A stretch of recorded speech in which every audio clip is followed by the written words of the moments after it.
Welcome to my channel. தொலைந்து போன SBI debit கார்டை பிளாக் செய்ய இந்த வீடியோவை பாருங்கள்.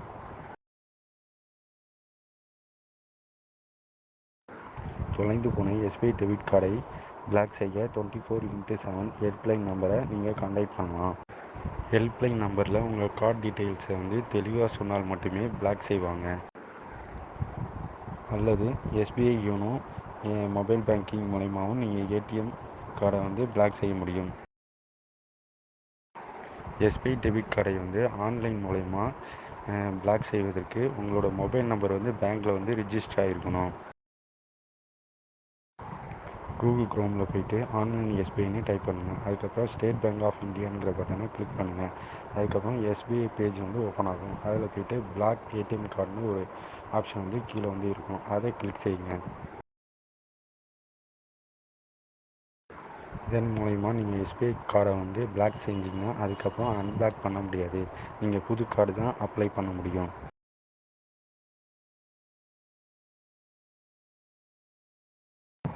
உங்கள் அக்கௌண்ட் நம்பரை டைப் பண்ணுங்கள். அதுக்கப்புறம் கண்ட்ரிங்கிறதுல இந்தியாங்கிறத செலக்ட் பண்ணிக்கோங்க. அதுக்கப்புறம் உங்களோட ரிஜிஸ்டர் மொபைல் நம்பரை டைப் பண்ணுங்கள். அதுக்கப்புறம் கேப்சா நம்பரை டைப் பண்ணிவிட்டு சப்மிட் பட்டனை கொடுங்க. அதுக்கப்புறம் உங்கள் மொபைல் நம்பருக்கு வந்திருக்கிற ஓடிபியை என்டர் செய்யுங்க. உங்கள் ஓடிபி என்டர் செய்ததுக்கப்புறம் சப்மிட்ங்கிற பட்டனை கொடுங்க. அதுக்கப்புறம் உங்களோட இது வரைக்கும் நீங்கள் வாங்கின டெபிட் கார்டு டீட்டெயில் எல்லாமே வரும். இப்போ கரண்ட்டில் இருக்க டெபிட் கார்டு நம்பரை செலக்ட் பண்ணிவிட்டு டைப் ஆஃப் பிளாக்கிங் இருக்கும். அதில் டெம்பரரிங்கிறத கிளிக் பண்ணிவிட்டு உங்களோட கார்டை நீங்கள் பிளாக் பண்ணலாம். எஸ்எம்எஸ் மூலமாகவும் உங்கள் டெபிட் கார்டை பிளாக் செய்ய முடியும்.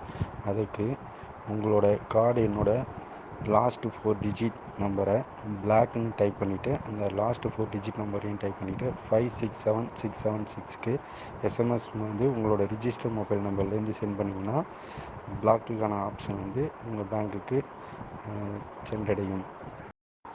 தேங்க்ஸ் ஃபார் வாட்சிங். Subscribe me and like me.